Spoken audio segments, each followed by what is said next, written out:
Kwa majina naitwa Joyce Ruben Shija, ni afisa maendeleo kanda namba 1. Kuelekea siku ya wanawake duniani ambao huadhimishwa kila mwaka tarehe 8 mwezi wa 3,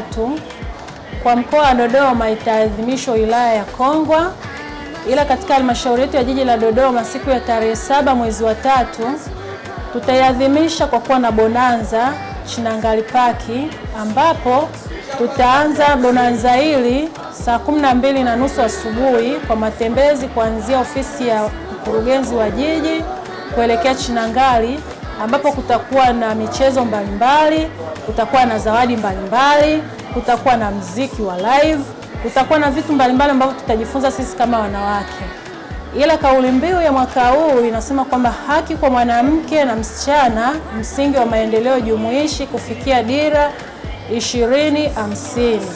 Tunawakaribisha wanawake wote wa jiji la Dodoma kushiriki siku yetu hii muhimu kuanzia ile tarehe 7 siku ya bonanza na hatimaye tarehe 8 katika wilaya ya Kongwa.